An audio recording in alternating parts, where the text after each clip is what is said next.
going to call to order the second regular meeting of January 2022 of the Bridgeport Board of Education. Let's all stand for the Pledge of Allegiance to your left. I pledge allegiance to the flag of the United States of America and to the republic for which it stands, one nation, under God, indivisible, with liberty and justice for all. Mr. Secretary, will you call the roll? Yes, Sybil Allen. Present. Christine Baptiste Perez. Present. Albert Benahan. Present. Erica Castillo. Present. Michael Macaron. Present. Joseph Sokolovic. Present. Bobby Brown. Present. John Weldon. Present. And Joseph Lombard present. Okay, thank you. We have a full house. Next item on the agenda is student representative reports. We only have one student rep here this evening. Would you please identify yourself, and if you have anything? We have some virtual. Are there virtual too? Okay. All right, do you have anything to report? Right now, my name's Angel Serrano from Bridgeport Military Academy. My connection's not working, so I'm gonna just go based on what's top of my head. There has been many events in Bridgeport Military Academy over the past month. With that being that finals are this week, and getting kids ready for the next semester after this Friday. The Navy program has had many promotions over this week. We're moving on to our change of command ceremony for the next semester and leadership roles. The Civil Air Patrol also has many promotion leadership positions that also been promoted to the other students. And that's all I really got. Okay, thank you. Anyone else? I can't see really who you are to be going down the line one by one. So if you have something to report, please unmute yourself and say what you have to say. I can go. My name is Avery Fleckner. I'm from Fairchild Wheeler IT. So just this past, it was last Thursday, the 20th, we hosted our STEAM Expo, and it was a mix of the capstone, just the seniors presenting their capstone projects to panelists, and it was also a mixture of the science fair, just their science fair projects being graded. And so for them, the judging just occurs this week. And then we're also going to be celebrating some seniors that will be graduating this Friday for our advanced thing, because the end of semester starts this Friday, or ends this Friday. Okay, thank you. Anyone else? Yeah, my name is Michael Hemmings. I'm at IT at Fairchild Wheeler. This week is finals week. Also today we had a meeting, remote meeting with BCYL to go over young entrepreneur leadership training, and also another meeting for the juniors alone, which was Success High School Junior Edition, which they would actually help us get ourselves together to go into college. And the young entrepreneur leadership training would be useful to teach us how to be entrepreneurs in the future. Okay, thank you. Any others?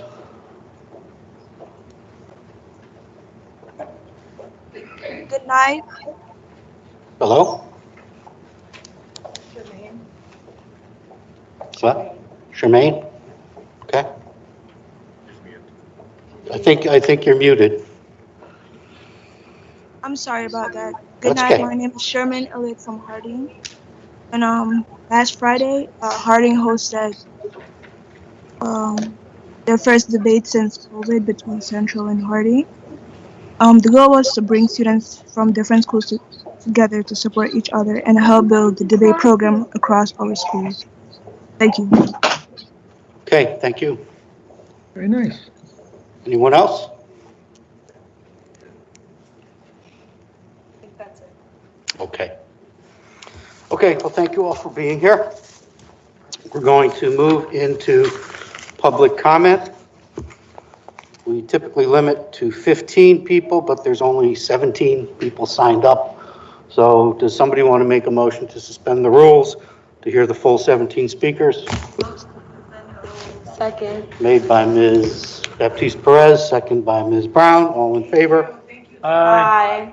Any Aye. opposed? Okay. So we're going to start off. First up is Councilman Ernie Newton. Councilman Newton? Does someone want to retrieve Councilman? Okay.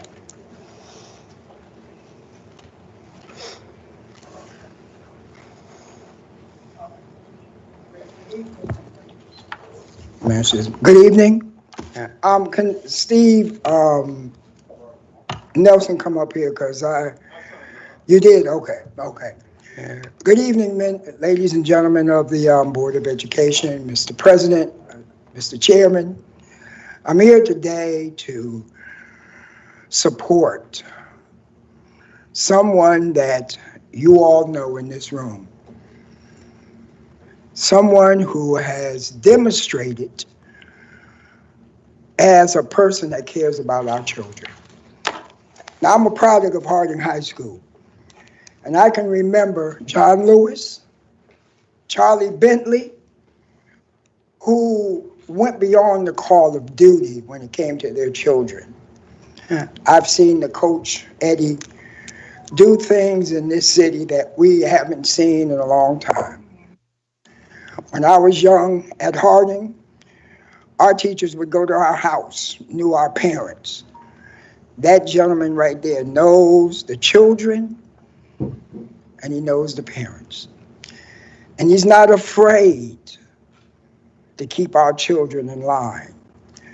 Now, what I don't understand is that Bridgeport, for some reason, misses the mark all the time.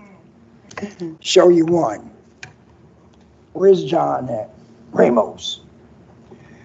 A bright young man who was with our school system.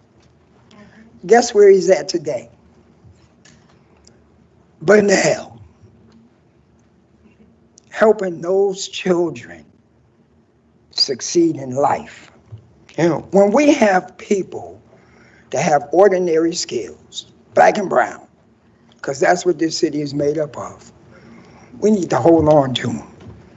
Now, unless Mr. Eddie committed treason, which I don't think he did, I'm asking the superintendent and this board to not lose this gentleman because he cares about our children. And I know it firsthand because I've witnessed it. This is not what nobody told me. He cares about them. Not only does he care, but let's look at their scores in school. How many of those students are passing? How many of those students go to D1 colleges? Now, maybe he didn't do it all, but I guarantee you they started with him. So I think you all would be making a terrible mistake if we lose him. Because in my book, we don't have many people that will hit the ground with boots on to help our kids like this gentleman has done. And so I'm telling you, I would be very disappointed, Superintendent, if you don't intervene and squash all this craziness, leave him as the football coach, let him do his job to save our children. Thank you. Thank you. Okay, I neglected to mention this at the beginning, that public comment is limited to 2 minutes, so try to keep your thoughts focused into that time frame. Next on the list is Byron Jackson.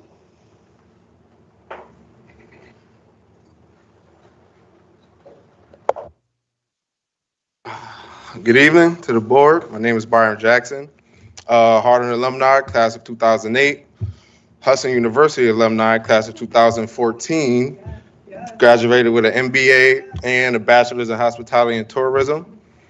I'm just here to show my support and love for Coach Ed. When I first came to Harding in 2004, I met Coach Santiago in it's been love ever since. The man has been in my life ever since then. He's helped me tremendously throughout my life with things I can't even explain how or why he did it, but it was just because of the love that he has for the community and for the people. Hardin is a family, and I can't think of anyone else that will be in his shoes and that can take on the road that he has taken on. The things that he goes through, the things these kids go through on a daily basis, man, I can't name too many people, honestly, that will step up in his position and sacrifice the sacrifices that he has made over the years. And just recently, this past season, I volunteered some of my time just to be around the team because I've been back. Let me backtrack a little bit. I played pro ball over in Germany. So I came back to, since COVID, and I just came back to volunteer some of my time with the team. And I just see the things that these guys go through and how coach is just right there and the staff there supporting them. And it's just amazing how being a product from Bridgeport and seeing the love and the care that comes from Coach Ed, his family, and his coaching staff. I don't know what happened. I don't know anything of what happened. I just know that it's not right. I feel it in my heart that it's not right. And he should definitely be back in his position because I can't name not one person, honestly, in my eyes, that will step up and be a leader for our community and for the Hardin organizations like Coach Ed has been for the past years that he's been there. So I have to say thank you. Thank you, Mr. Jackson. Next is Bob Cole. Bob Cole.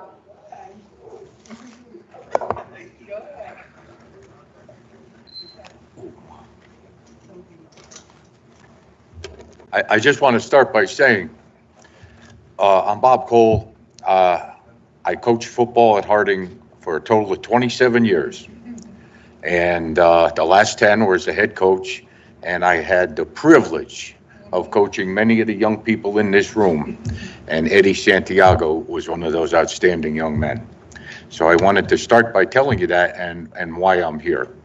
But before I do, I want to tell you, I'm amazed that my coach still fits me after 27 years at Harding. Mike, I think you could attest to that. It's getting harder and harder. But in all honesty, I scratch my head when I see the support that's here for him, and I follow Ed. I know the time and effort that he puts into the program, and I had a whole thing written out that I was going to talk about, and that doesn't matter. What matters is, why are we here? Why are we here? Have we done our due diligence as a board and as a community? This is a young man. Do you know how hard it is to get anybody to step into these jobs? And we have somebody in the job that we're pushing out who hasn't been disciplined for anything. Anything but putting in too much time, too much effort, and too much of himself. And that's a shame. And that's a shame.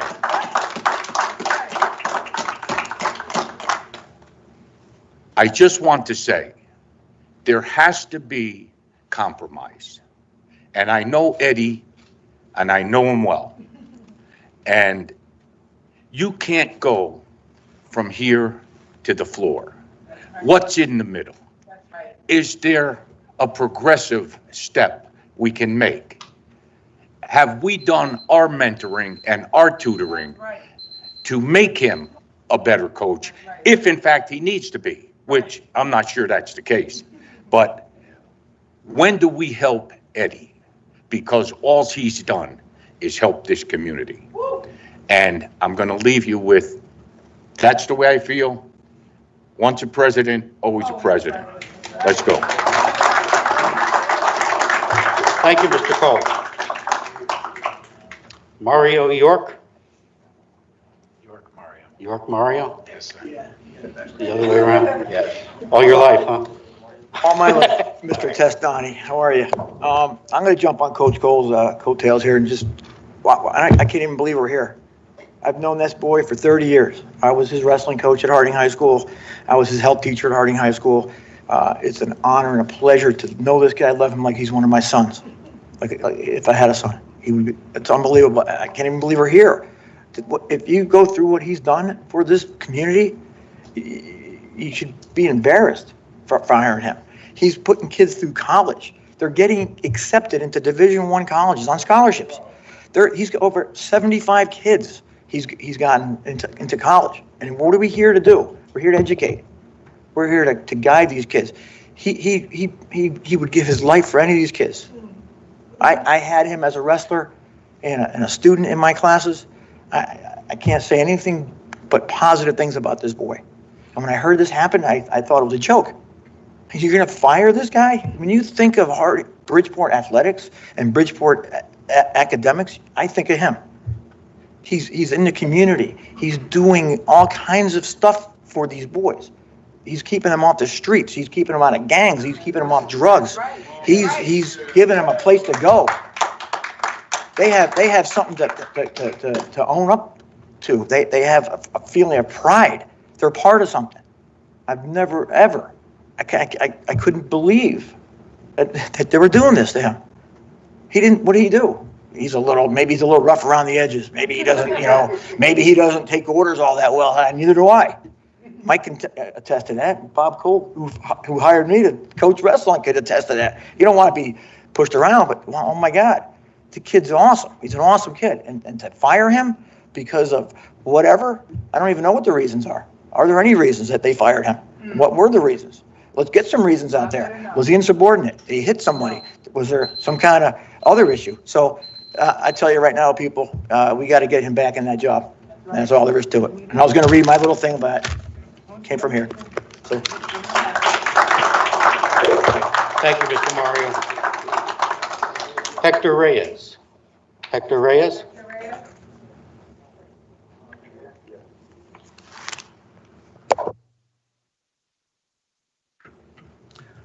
Good evening. My name is Hector Reyes, and I was valedictorian of class of 2014, I believe. Fourth in FCX, graduated high honors at Fairfield U, and own my own business now. And honestly, I wouldn't be here today without Coach Santiago. He's the one that showed me how to combat adversity. And yeah, he's pretty much the father of Harding High School, and everybody could attest to that. So thank you, Coach.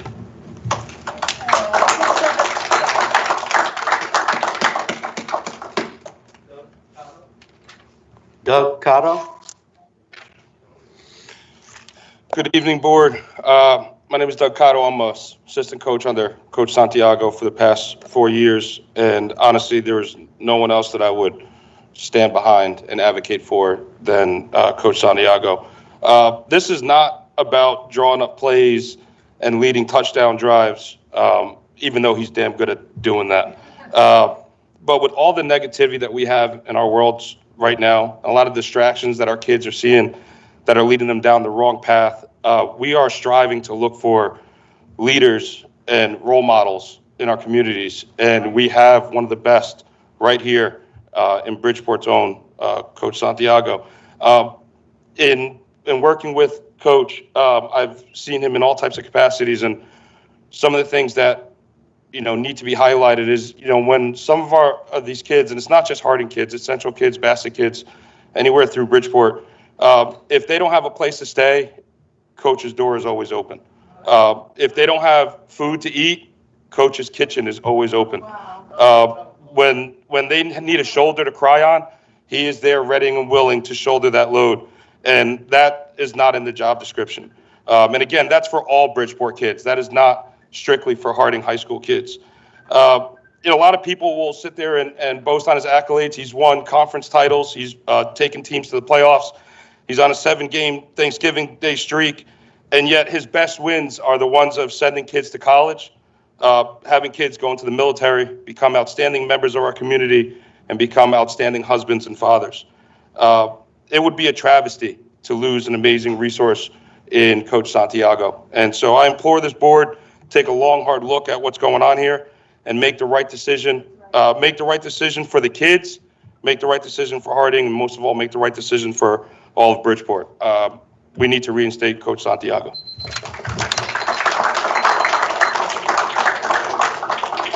Okay, thank you, Mr. Cotto.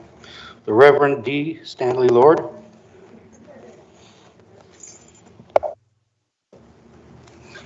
Good evening. Bring greetings from the Greater Bridgeport NAACP. And as a former coach, one of the basic things that we worry about or concerned about is our athletes, their progress academically and athletically. Here it says that he didn't worry about his kids too much academically, but if your kids aren't academically eligible, they can't play. You can't win. So then it says he doesn't adhere to the Board of Ed's policies and procedures. We all know the Board of Ed doesn't always follow their own policies and procedures. So there's kind of a contradiction in here in this evaluation. But when I look at Coach Santiago, I look from a distance. I've been watching. When you watch and see a man who not only gives his time and his talent and his treasure. We have a song that we sing, may the work I've done speak for me. May the service I give speak to me. May the life I live speak for me. I think by the number of those who will stand up and say that this is the coach that I want to be, will stand up and show that they love this coach. They'll support this coach because he's been that positive role model. Here, a coach of color will stand up for his students, as you've heard be stated here tonight. As a coach, maybe there might be some shortcomings in some areas. Where is the system that the Board of Ed has put in place to support the coaches so they can build them up in those weak areas? So please reconsider and put him where he belongs as coach of Harding High School. Thank you. Thank you, Reverend. Tremaine Spodnik.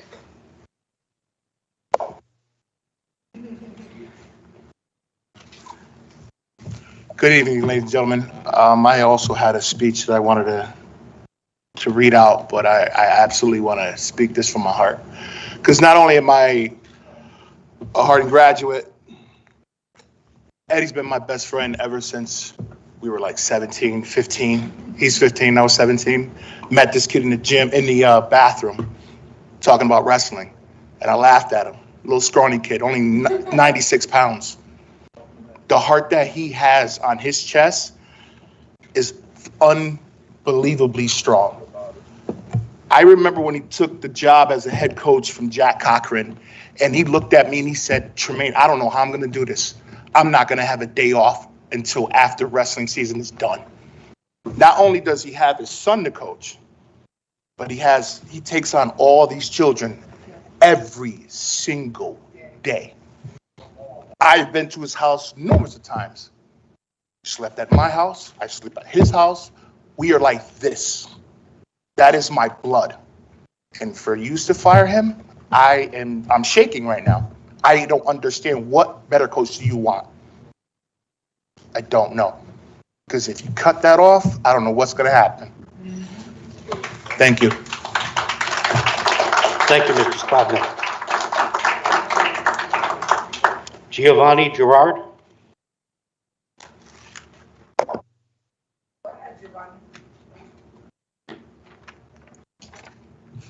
Good evening, board. My name is Giovanni Gerard. I'm one of 4 senior captains that was under Coach Santiago this year for the football team. I'm also the wrestling captain. Without Coach Sant, this community loses a helping hand. For me, I met Sant at middle school. He was my middle school coach for wrestling. And he helped me find my passion in life.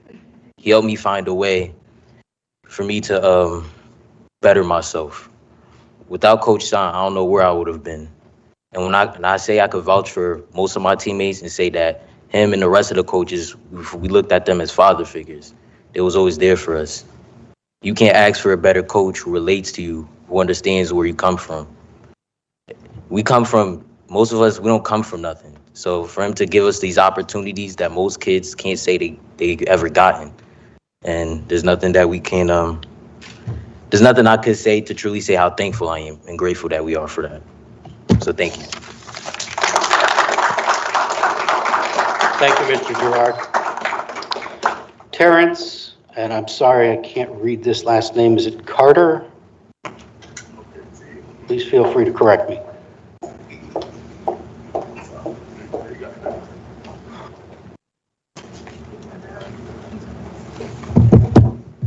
Good evening. My name is Terrence Carter, and I'm a sophomore.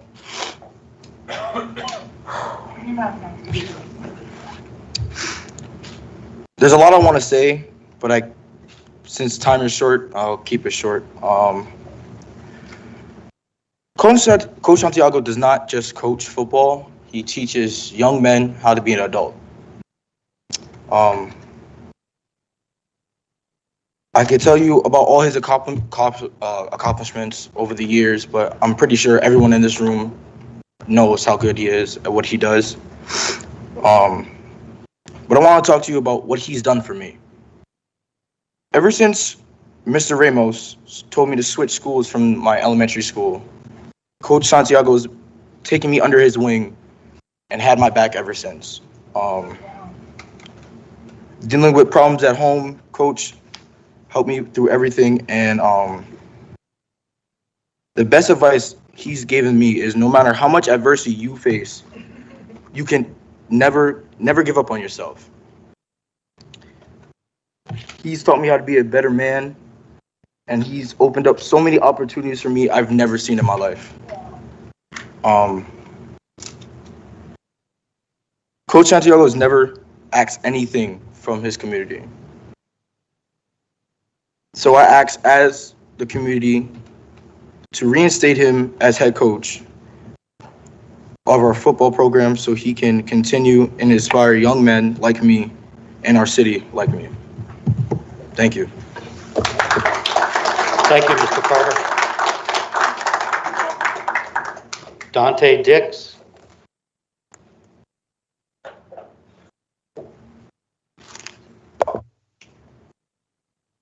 Good afternoon. My name is Dante Dix, and I was a senior captain this year for football under Coach Santiago.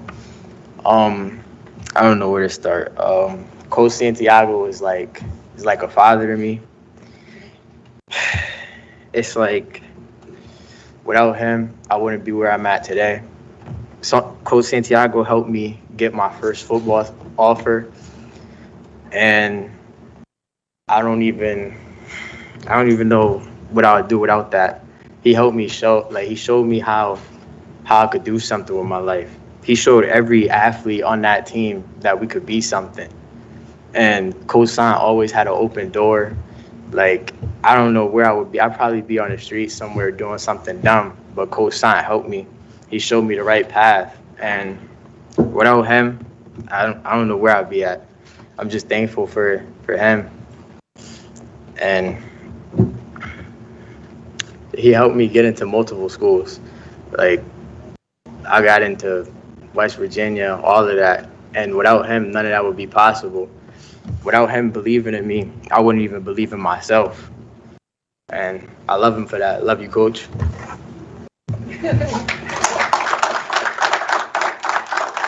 Okay, thank you, Mr. Dix. Tony Dorn. Good evening, members.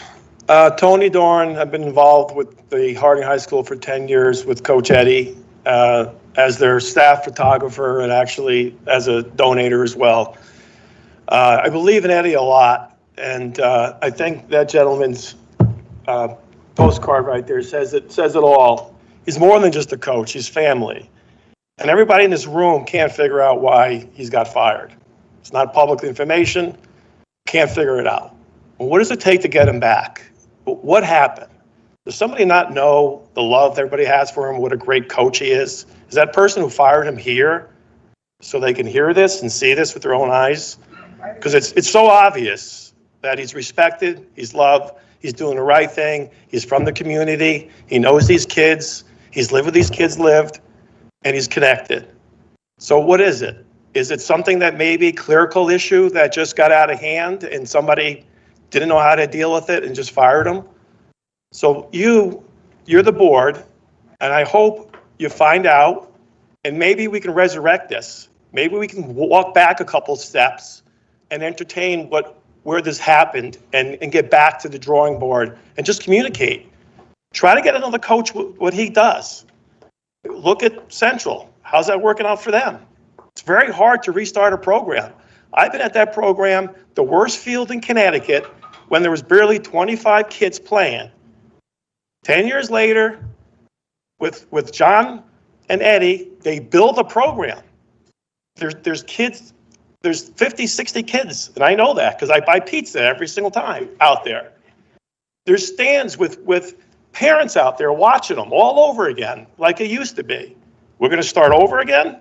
It takes years to rebuild this. It's the devil you know, the devil you don't know. Eddie's not perfect. No one's perfect. But why don't we work as a team, get back together? Eddie, this is what we need from you. How can we achieve this? It's all it's going to take. No one's got to feel bad about it.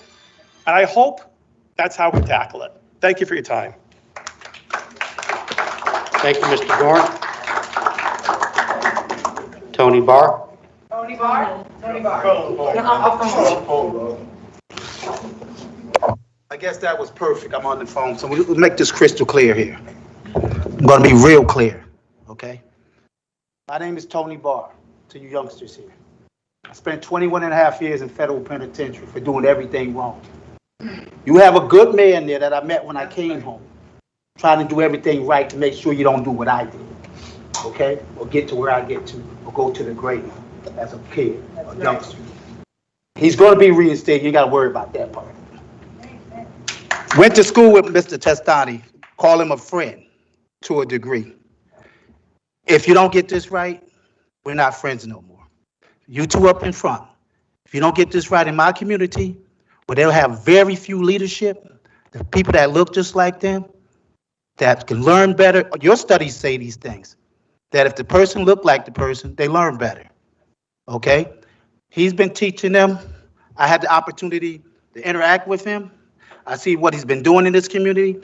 If he was trying to do right, you'd also have me in the schools talking, or someone like myself speaking to these kids because they don't know the right from wrong. It's a hard life waking up for 21 and a half years and you can only get up on one side of the bed, okay? It's even harder when you leave that cell. You mind your business, you stay to yourself, and maybe you can survive. I'm a tough guy. God gave me the right to make it back to this world and talk to you kids. Keep him as the coach. There's no one in here that's gonna not put him back where he belongs. If they have issues with him at Harding High School, then you fix that with them over there. Because he's a leader to these kids. And I have the highest level of respect for him. You, Mr. Testani, John Weldon, all these new members on the Board of Education. I've supported both of you guys. Never turn my back on you, but I keep it honest. This is a bad look. And if we're not going to get this right, look how good we've been to you, Mike. We gave you everything, every opportunity. They said you wasn't qualified. They said you shouldn't be this. Okay, we still took that chance and gave you the opportunity. They said you had to come live in Bridgeport. You didn't even come live in Bridgeport. We're still forgiving you for that as well. Okay, fix this. Thank you. Thank you, Mr. Barr. Joe Gritz? Wait, did you miss my name? No? Oh. He signed up twice. I thought it was above. No. Good evening, board. My name is Joe Gritz, Central High graduate, class of 2003. So off the rip, you know, I'm supporting a Harding situation, so that show you something because I'm a hilltopper. But what Mr. Barr said, you know, I agree, and he kind of took the words out of my mouth. You know, what I do in the community for the last decade or more is to be in the position of Santiago doing the same work. And, you know, they don't let dudes like me in those positions. And, you know, I think it'll help the community even more. So to have a man like him in that position that's doing more maybe off the field and on with these kids is deep.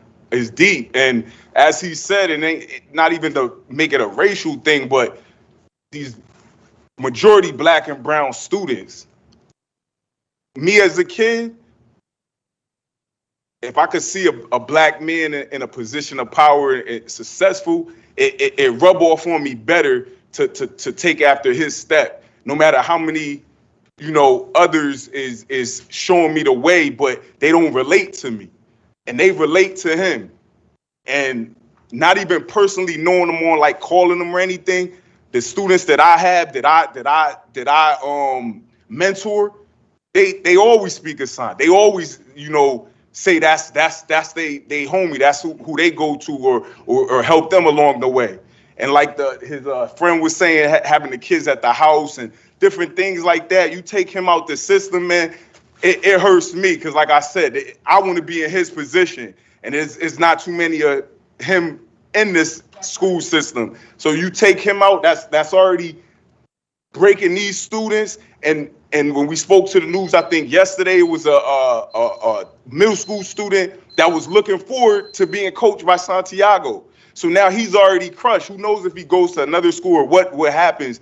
But just make it right. Make it right. You thinking it's just one fire to him, but you firing all these kids' future and what they inspiring to be. Reinstate Santiago. Salute.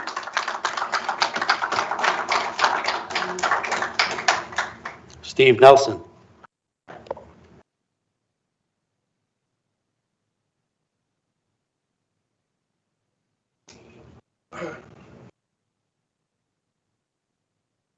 Hello, everybody. It's been a minute since I retired in 2016. Used to be the school officer at Hardin High School when Eddie went to school.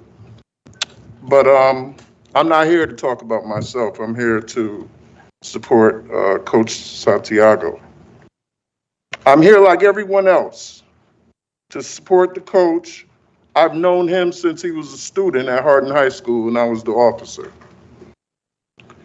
I've been followed his coaching career, supporting his coaching efforts since he became the Hardin football coach 8 years ago and wrestling coach. I'm here to ask the governing body to pause, take a minute, take a deep breath, and take a look at the whole picture of why we're all here tonight. Listening to the positives and the negatives of this case, I can't believe we're here fighting for someone who should be honored. I hear through the grapevine, it's a major personality conflict between coaches and the school AD. Please take into account the student athletes who will be affected by a negative decision to remove Coach Santiago. We're losing kids to the streets every day, even more since the pandemic. Coaching a high school sport is a way for caring adults to reach our kids who are already having problems surviving in this crazy world. Coaches in Bridgeport are the lowest paid coaches in the state, with the most responsibilities. They got the most responsibilities, but they're the lowest paid coaches. Suburban coaches don't got to go through this nonsense. Yet, they're paid almost double the salary our coaches make. This guy has coached for 8 years. That should mean something. I'd like to suggest calm heads, sit down, and resolve this personal issue so the community can sleep well at night. Harding football players and parents want to rely on a coach that they trust, somebody that cares about their kids. Coaching is more than wins and losses. It's mentoring, it's role model. It carries a lot of attributes. It's more than just being a coach. I've done it for 25 years, right here in Bridgeport. I was a police officer over 25 years. And I made the most connection with kids as a coach. When my birthday comes, they still call me and say happy birthday. This is not about me. But we can't just throw this brother under the bus. I have a very lasting relationship with all the kids that I coach in my coaching tenure. And I'm just going to end it by saying this. Somebody could do something right 1,000 times. They do one thing wrong and we're ready to kick them under the bus. That is not right. Thank you, Mr. Nelson. Jessica Martinez. Good evening, Board and Superintendent of Schools. I thank you for hearing everybody out. Bridgeport, Jessica Martinez here. I was a former board member. I'm a Bridgeport parent. And, oh, thank you. I was a Bridgeport parent, and I'm a Bridgeport community leader. There's a couple things I want to say. Today I decided to wear black and gold. Why? Because I'm class of 2000, Central High School Hilltopper. Coach Eddie's class of 2000, president. And so this shows you a reflection that we're Bridgeport. We are united. We have the same disparities, the same challenges. Our kids go through the same things every single day. We need more of Coach Eddie's out there. We don't want to lose him. Now, I got to tell you, I provided you with his evaluation. I asked you guys to substantiate the 5 bullet points that let this man go. There's no proof or evidence that was put before me or this community as to why he should be let go, as to what's a good reason that he should be let go. So I asked the Board of Education to do your investigation. You got what you need in front of you. Put this on the agenda. I want him reinstated immediately. Our kids need him reinstated immediately. And you know what? You guys can implore the superintendent to have this discussion and just to come to the table. I text the principal. I text the athletic director. There's got to be some misunderstandings here. Nothing here shows me that he deserves to be gone. Nothing here shows me that he deserves to be gone. That young man that he was talking about is my nephew. My nephew is Romero Lamar Jones Jr. He goes to Beardsley School. He will be in Harding High School in 2 years, right before Coach Eddie in football. He plays for the Chargers right now. My nephew is half black and half Puerto Rican. He deserves to be with Coach Eddie.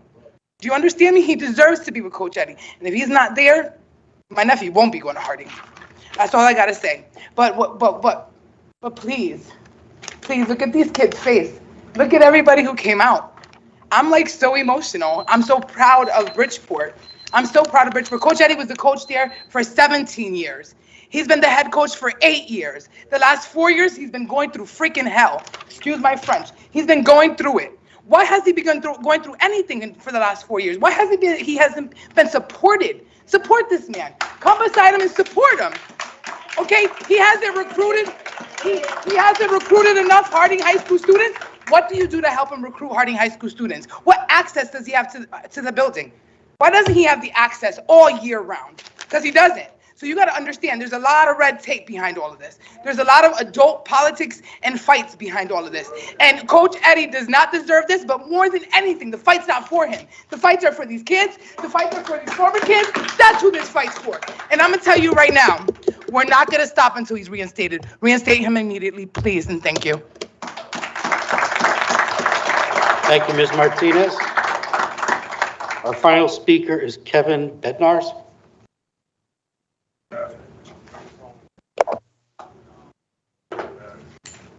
Come on. Come on. Come on. Go ahead. Go ahead. Go ahead. Go ahead. Go ahead. You're coached by Ed. Coach Santiago, please come up.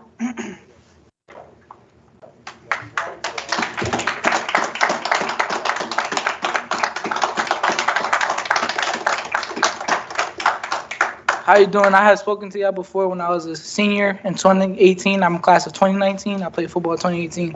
My name is Kevin Benards. I was a quarterback for 2 years for Coach Sant, and I was a 2-year captain. Now, I think I could tell you a bunch of stories about how Coach Sant has saved a bunch of us, over 100 kids maybe, but I'm just going to give y'all a story instead. I remember when I was a junior, and I was going to play varsity for the first time, and the only number I ever wanted was number 10. Now, Coach Sant told me no, and Coach Sant gave me number 11. I never understood why, but he told me one day I would. And I think I understand now. There's 11 players on that field, and there's always one quarterback in the arrow of the team, and I lead everybody. But there's all of us. Coach has made every single one of us into leaders in the family. I don't know what else I can say, but Coach Sant saved a lot of us. Pride on three, pride on me. 1, 2, 3. Pride. Thank you. That concludes public comment. Next on the agenda is approval of board. Sorry, there's one more speaker up there coming. I'm sorry. They're on the list. You might have overlooked them. I have read every name on the list. Okay. Approval of board minutes, January 10, 2022, regular public meeting. So moved. Moved by Mr. Benahan. Is there a second?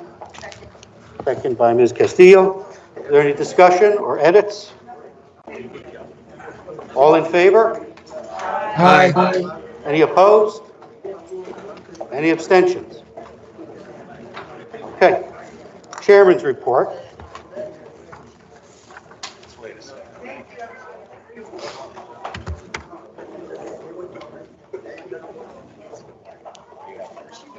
Breeze break. Oh, forget it. Bobby lent a hand. Bobby hooked you up. I gave them one. Nah, he gonna be great, man. He's all right. My God, man. You wanna come around? Let me know you back. No, I'm good.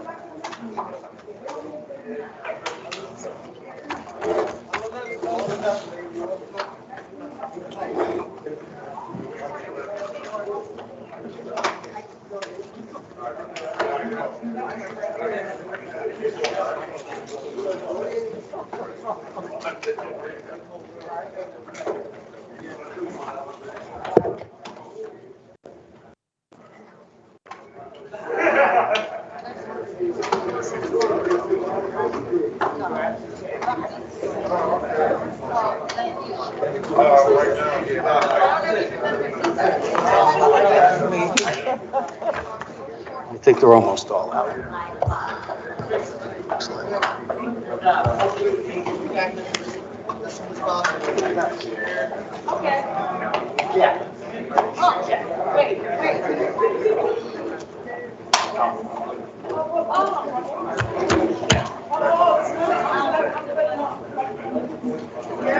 All right, is there a motion to recess for 3 minutes?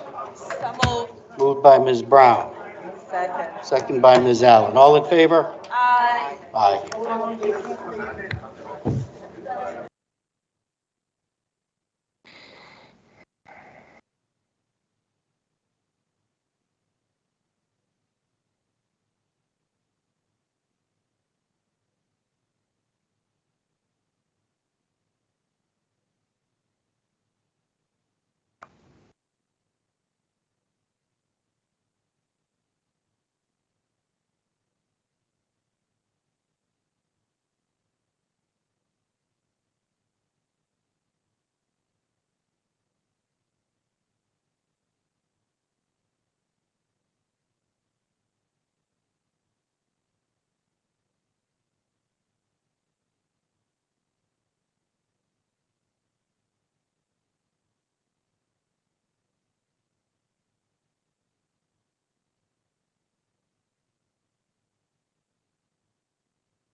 Okay, we're gonna, where's McLeod? There he is. McLeod. Ready? I'm here. Everybody's here, you can all hear and everything? Okay. All right, we are reconvening the meeting. The time is 7:27.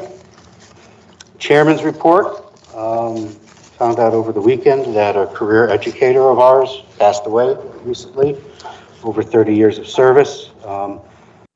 Ronald Stack, career history teacher in the Bridgeport Public School System, passed away due to Parkinson's on January 8th, 2022. He was born in Bridgeport, Connecticut, and grew up in Bridgeport, where he graduated from Central High School, where Ronald Stack, Mr. Stack. Yes. That's okay. Where he graduated from Central High School, where he ultimately retired from in 2003 as a history teacher in the Magnet program. After high school, Mr. Stack graduated from the University of Bridgeport with a bachelor's degree in education. After completing a Master of Arts degree in history from Columbia University, Mr. Stack began his teaching career in Bridgeport, first at Bassick. For the last 18 years of his teaching career in Bridgeport, Mr. Stack taught history at the Central Magnet program, which at the time was Bridgeport's solution to make a first-rate college preparatory education available to students in Bridgeport. His time at Central Magnet made the final stretch of his career very rewarding. He loved being able to convey his love of learning and history to a diverse student body, many of whom went on to college and achieved advanced degrees. Ronald felt uniquely privileged to be a part of this positive force in the community, as did many of his students. Upon retiring in 2003, Mr. Stack's favorite activities including reading history, traveling, and playing golf. For anyone who was watching and who knew Mr. Stack, his services are on Thursday, January 22nd from 4 to 6 p.m. at Cody White Funeral Home in Milford. That's a wake from 4 to 6. So I'd like to observe a moment of silence for Mr. Stack.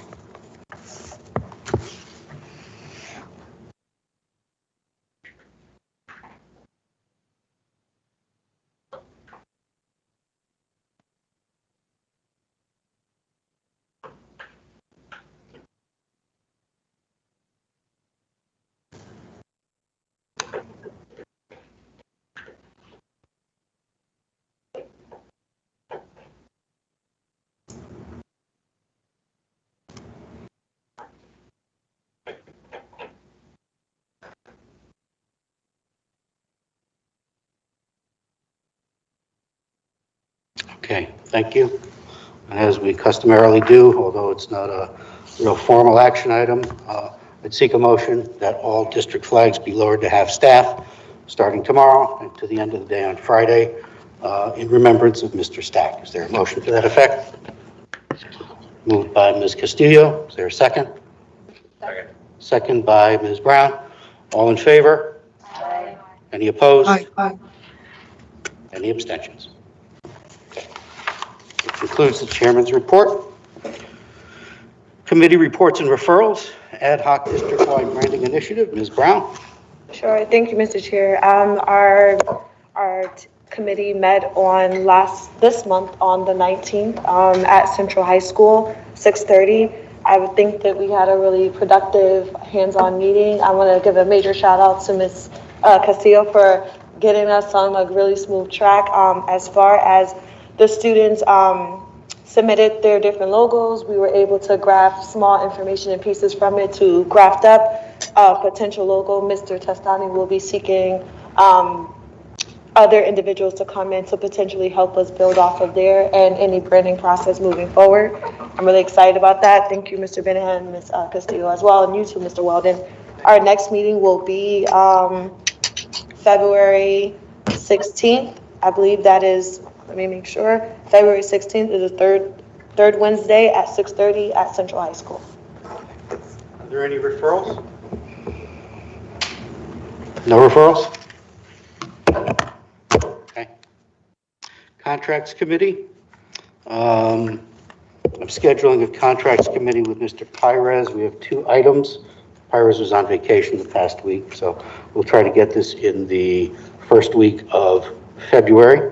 He has 2 items. One is approval of a contract to install weight room equipment at Central High School.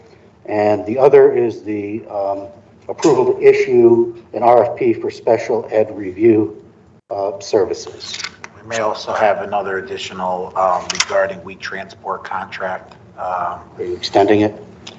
A new contract. We exhausted all the extensions, and this contract currently ends at the end of this school year, so we have that to present. All the extensions are gone? Yes. Okay. All right, an RFP for student transportation services will be addressed eventually. Any referrals? Okay. Educational diversity, equity, and inclusion. We will be meeting on Monday the 31st at 6:30? 6:30 p.m. 6 or 6:30 at Central Line. Okay. Any referrals?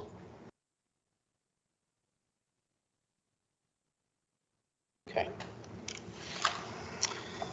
Facilities, I need to schedule something with Mr. Macaron and Mr. Benahan to focus on some security-related matters. I also need to find Mr. Greg's availability, Lieutenant Greg's availability. Are there any further referrals? Just let me know, John, what you need me to do. Yeah, I'll reach out to both of you to see what your availability is, as well as Lieutenant Greg. He's a busy guy. Finance. Sullivan? Yes, Finance Committee will be meeting Wednesday.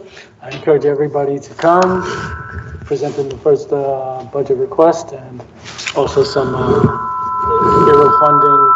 Everybody may have a different opinion, but everybody needs to have the same facts when we're having this discussion. So I encourage all board members to come to this next meeting. Okay, any referrals? Yes, Mr. Chair, I have a referral for financial. I would like to know and get the report for charter schools that I know the board education, we gave it some money give it to, to the school to see. I'd like to see the report, what they do with the money, where the money go, how they spent the money, because I know for years, board education, they give it some amount of money for charter school.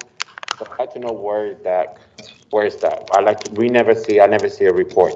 So I believe it's in the committee of financial to see the report about charter schools. Yeah, we can provide Mr. Benahan and the committee as well as the board a breakdown of what our monetary contributions are to what those contributions, and then what in-kind services that we're mandated to provide per statute to charter school students. So. Okay. So I'd just like to ask, if you're not actively speaking, would you please mute your microphone?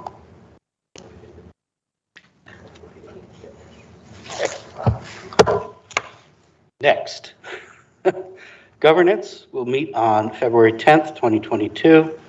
We will continue our discussion regarding public comment and the discussion with the Make the Road Connecticut Youth Group that they were not able to make the last go-round. And we'll begin our discussion about potentially revising the high school magnet policy. Central Magnet. Well, the way it's written in the policy, it's high school. We'll take a look. Yeah, because it only relates to Central. That's maybe where it started, because that was the only That one. was the only one, and So those requirements do not pertain to Fairchild Wheeler. Okay. Because of the blind lot. Maybe that'll be part of it, to clarify that this is specific. Yes. Okay. However. All right, any referrals? Okay. Personnel, we need to schedule a meeting to interview candidates for the position of Executive Director of Specialized Instruction when there are some candidates that are ready to be.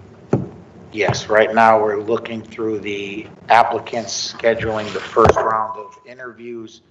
At that point, we'll see if there's any candidates to move forward to the board or if we will go out for another possible solicitation of applicants. Okay. This is a critical position in the district, and we want to be very thoughtful in the candidate that's selected. It is a huge responsibility, especially given that our staffing levels are not quite to the level as other districts. So this person needs to be more than qualified and competent to handle a district of our size. Okay, well, let us know when you're ready for that. Yes.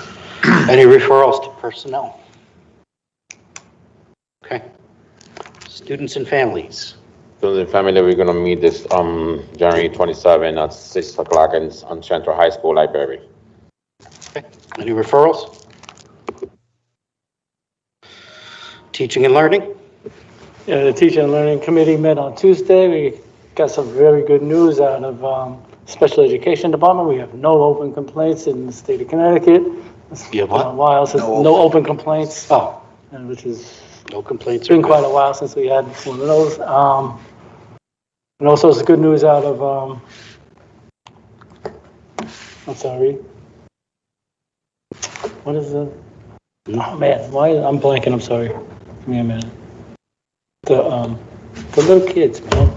Pre-K. Early child. Early child, thank you, Mr. Testani. Wow.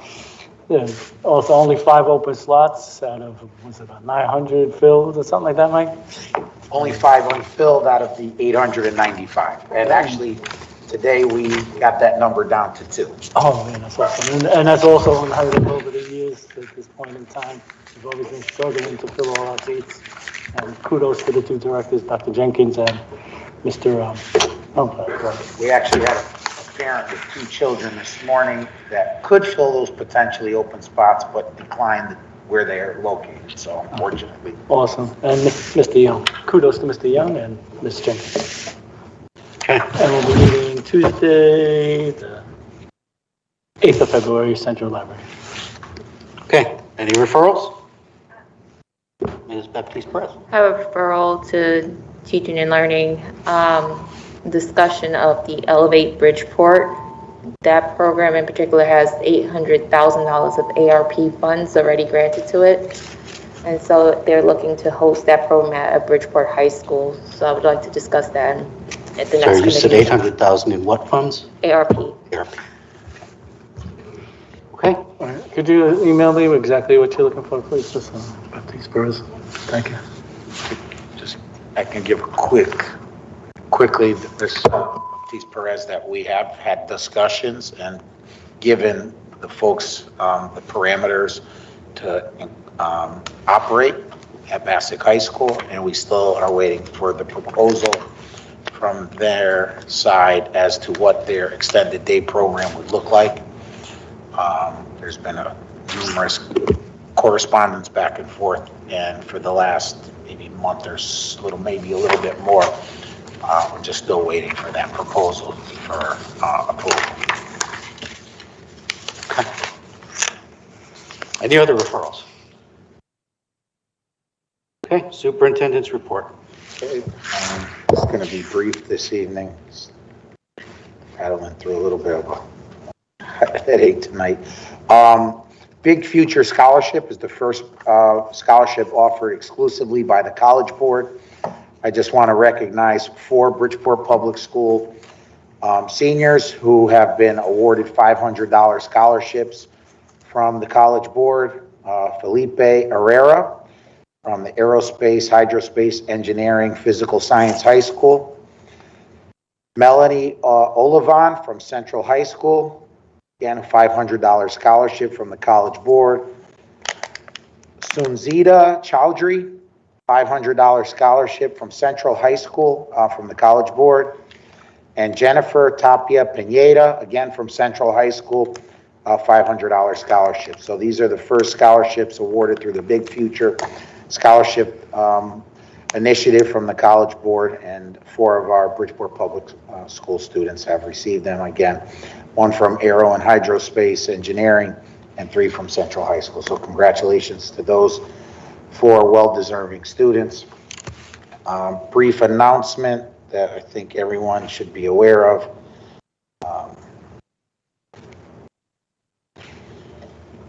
February 1st, we'll hold the Bridgeport Public School Science and Engineering Exposition, aka also known historically as the Science Fair.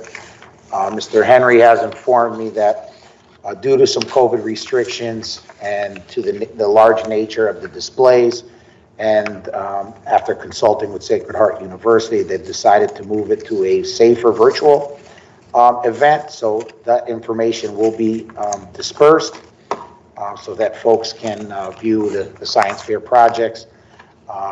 The statewide Science Fair is being held virtually, so one of the other rationales was to give the students an opportunity to present their projects virtually at the local level so that they will be more prepared as they move on to the state level. So February 1st is the Science and Engineering Exposition.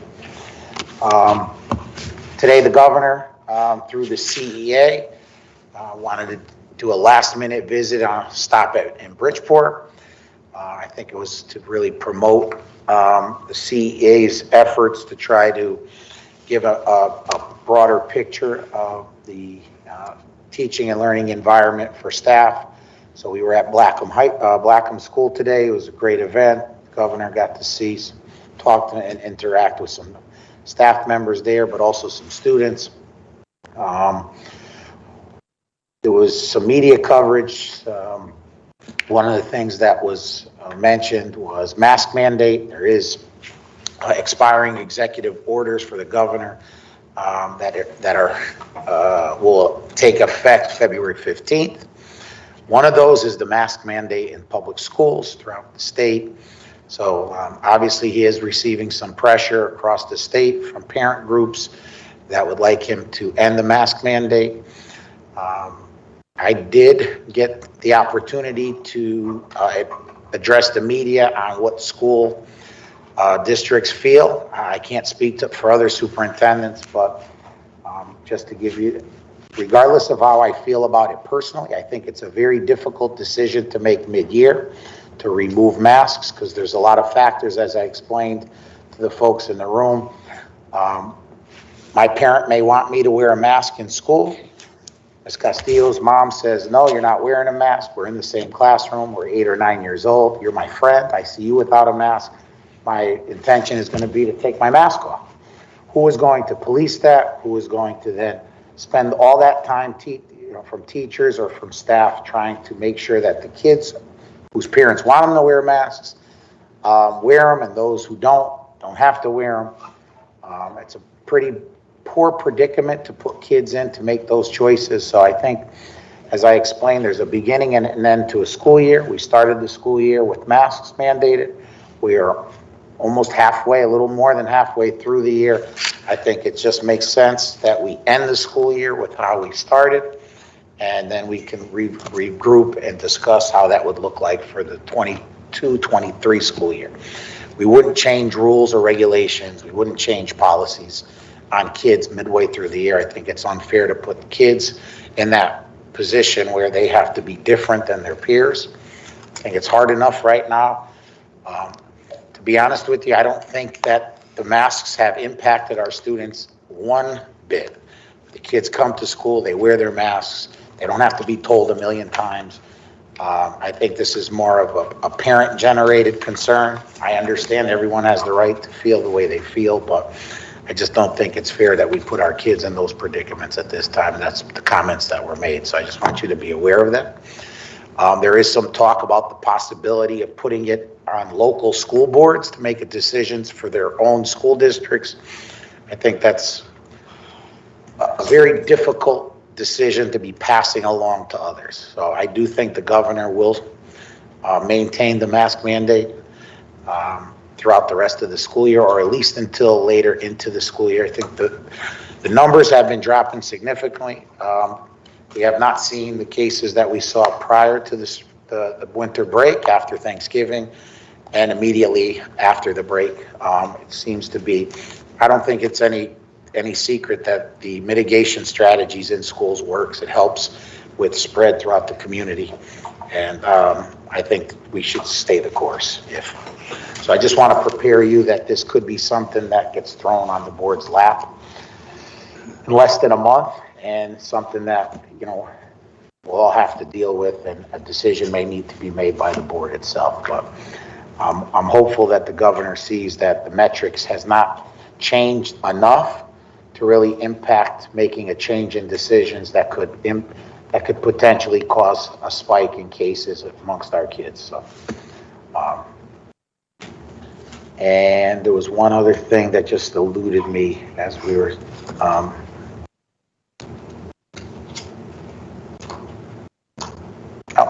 If it comes to me, Okay. Any questions? I have a question. Ms. Baptiste Brown. Do we have any updates as to the availability of the COVID tests, masks on site? Thank you for reminding me. So we did receive our second batch of the test kits from the state of Connecticut. That allowed us on Friday, this past Friday, to distribute a test kit home to every child in the district. And we were almost had enough of the adult test kits, because we received 2 different ones, to provide to every staff member. So we were able to provide them to the vast majority. We should have the other staff kits distributed by the end of this week for those folks. But we really wanted to get families a test kit. We didn't want to hoard them, because there are potentially more that are supposed to be coming into the district. So every kid went home with a test kit, which includes 2 tests, and a packet of wipes. We do have a significant number. They haven't been using them as much, so we wanted to make sure they can bring them home and help keep those healthy habits transferred that we do at school at home. Thank you for that. That was what I forgot. Mr. Chair? Ms. Brown. I just wanted to highlight and to thank Mr. Sestani for sending out the email to the district about the opioid epidemic. I know that we've been following the story with this young man that died in Hartford. And I know that at our last meeting, we talked about possibly making sure that we get ahead of it and informing our community, especially our students, about this fentanyl, and then also keeping them informed and sharing information. So I followed it. I was reading through your email, and I'm looking forward, and I believe the board would be too, any conversations, community conversations around this to keep parents aware, because we know that you can't smell it. It's hard to identify until it's already done the damage. So I think just making sure that we get ahead of it and keep them as informed as possible. But I thought the letter was really good, and I've gotten a lot of calls from parents for just addressing it. So I thought that was really good. Thank you. We're having a follow-up meeting. I believe it's tomorrow. Myself and folks from Libations here that works out of LifeBridge, that we will be discussing some strategies on how we can provide more awareness. So I think that we should first start with parents, because I think that's the most important component here, to keep parents engaged and just be on the lookout for some potential signs where children it may not be a fentanyl issue, as I mentioned in the letter, but it comes in through other avenues. And so you may think, all right, my son, my daughter smokes a little bit of weed, and what's the harm? We all did that. But that's where these dealers now are targeting kids to hook them on so that they can purchase their drugs. So I think just bringing awareness to families first, and then we're going to start doing some presentations to student bodies. We're going to start in the middle schools. I think that's a targeted group. They're very impressionable, and then move on to the high school. So tomorrow's our follow-up meeting. Put tomorrow, Wednesday, to see what our course of action will be. But we're going to try to gather a lot of support and interest to invite parents. We'll do it at different locations throughout the city to make travel easy and hopefully get out some really good information. Is it too much to ask to include the health department? She's going to be on the next call. Okay. Yes, thank you. Okay, Ms. Benahan. Yes, thank you, Mr. Chair. Mr. Sunny, when you talk Move about your the mic out mass, so we can hear you. what? Move it forward a little. Yeah, good. All right. When you talk about the master, you're talking, in your report, what is who's got more issues that use the MAC, the elementary school or the high schools? I think from the emails that are reported when we get cases, I think it's pretty well spread, but there was a few schools that had a little bit more positive cases reported than others. To be honest with you, I think some of our larger schools that you would think would have more issues in terms of positivity rate than not. I just really think it's pretty much hit or miss. High school kids have been really good, but I think at times the density within the classroom is not as much as you do see in the elementary schools. And when you talk about the test for the kid, when for the parents of the student give it's gonna be for all students, or it's gonna be if it's necessary? No, they all got them Friday. They went Okay. home in their book bags on Friday. Okay. No more questions, Mr. Chair. Okay. I have a question. Yeah. Do you find that there's a particular demand within a group in a school, whether it's the teachers, staff in general, or even student athletes that require more testing or more frequent testing? The staff, yes. I think that's the group that we see the most demand asking. I think parents in general want their kids in school. I think they trust us. They believe that at this point, we've been doing this for a year and a half, that their children are safe. We've been able to prove that. But I think there's still an anxiety level among staff, more so because, they may live with somebody that's older. They may have some underlying conditions themselves. And so I think that's the testing group that is more interested in getting those things in their hands. I guess my next follow-up question is, what kind of measures, aside from just distributing at-home tests, could the district possibly do to help relieve the stress and anxiety with going back to work? We try a lot of positive messaging. I think that's important. We set up the clinics right away when the vaccine became available. We're providing on Saturdays opportunities for them to get boosted at Central High School.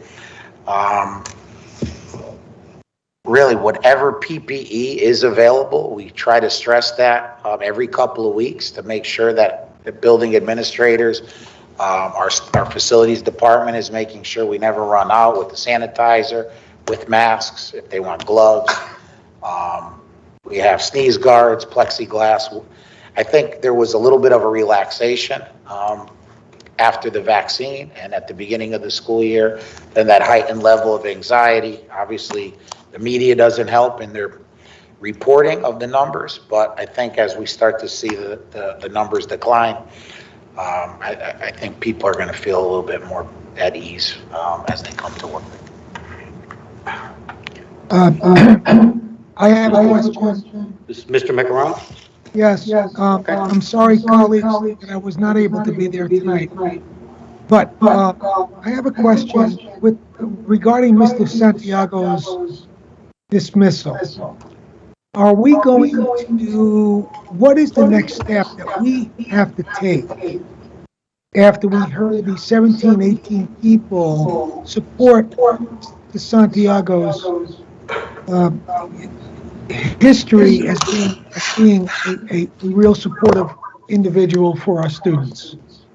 So this is a frontline building level decision that we don't really have any authority over. Mr. Testani could intercede if he felt he should do that. And that's the purpose of public comment, is for us or Mr. Testani to hear the sentiments of the public about issues that we have respective authority over. So us at the board level, there's nothing really for us to do. Is that right? Correct. It's happened before, and it's always gotten us in trouble. So Okay, thank you. we stay out of staff. Mr. Testani takes care of that. And also, it being a personnel matter, we are really limited in terms of how we can be discussing it as it relates to FOI and the effective. So then why do we have these people come here to ask us, the board, to make a decision, which might be different from what the decision was made earlier? Please explain that. Well, I get the sense that there was some community organizing that took place, and they just rallied, and they mistakenly feel that we have some level of authority in this matter, although I did hear a lot of them saying they wanted Mr. Testani to take some sort of action. So I think they may have some differing views of how this should move forward, but in the end, it's really Mr. Testani's wheelhouse. I will say this: we talked about this at the governance meeting a couple of months ago with respect to public comment, and getting more specific about what we will allow people to come to the mic and talk about, because sometimes they come up and they talk about things like staffing issues. That is inappropriate. So we're trying to craft some language that more clearly defines what people can come up to the microphone and talk about. Okay. Any other questions? Yes. Hang up, Mr. Testani had a follow-up. Ms. Brown's point, the health director and I have been talking with the communications folks on the city side about some public service announcements as well. I will inform the board if that comes to pass. It would be nice to have some board members possibly participate in some of the public service announcements regarding the fentanyl crisis that we're seeing across the country. So I'll let you know when that is. If you have some time, you can stop. They have a green room set up over at the Margaret Morgan Government Center, and we'll be able to tape a few of those and get those out. I think it'd be great to be able to have multiple faces promote that in conjunction with Ebony and I. Okay. Did you or Mr. Lombard have something else, Macaron? Sound like Lombard. Was it Mr. Lombard? No, I'm good. I had a question. Who is this? Angel Serrano. What school? Bridgeport Military Academy. Okay. Mr. Superintendent, I was just thinking, like, is it possible that that maybe those testing kits, those COVID-19 testing kits, can be distributed to the nurse's office? So at least, in case kids do have symptoms of COVID-19 or, not feeling well, at least they can get a test, a test right then and there, rather than having to go to the urgent care and waiting, for X amount of hours or minutes or whatever. Does that make sense? Yeah, Angel, that's a great point, Angel. We did hold some test kits back, so the nurses do have those available for any of the students that are symptomatic. That was what we did for the original donation that we received from the state, because we didn't have enough to distribute to all students. But once we got the second group and we knew more should be coming in the upcoming week or two, we didn't want to just have these things stockpiled. We wanted to make sure we got them out. But if any students are exhibiting some symptoms and they do go to the nurse, every nurse in the district does have some available that they should be able to provide to you. I have a question. All right, thank you so much. You're welcome. To follow up with that, because of Angel's question, is Is the district looking for any kind of partnership, maybe with urgent care facilities or doctor's offices to provide testing on site for teachers, staff, and students? There has been some of those that took place. We also did the mobile clinic for vaccinations. What's hard is because it's limited in how, and they were bombarded with testing throughout the community and couldn't say no to some and to others. That's why these test kits are being provided to the schools to help ease some of the congestion that's occurring at the immediate healthcare facilities and the testing sites. Originally, we were just going to hold out for anybody that was exhibiting symptoms, but then what we found is that parents then would have to send sick kids to school in order to get tested. If we sent some home, we encourage them to hold on to those and not just randomly use them. But if anybody was starting to feel sick at home, this way they can do it at home and not send them in to collect it. But there's supposed to be much more coming. I'm not sure when that will be, but we were asked in a survey if we had enough that would last us 2 weeks last week, which we did. So I think that in the coming week or so, we should receive an email to go pick up our next delivery. Good. Anything else?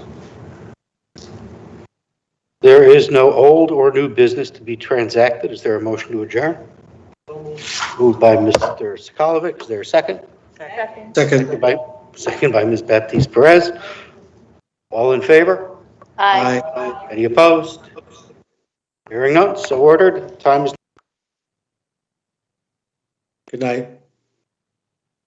Good night.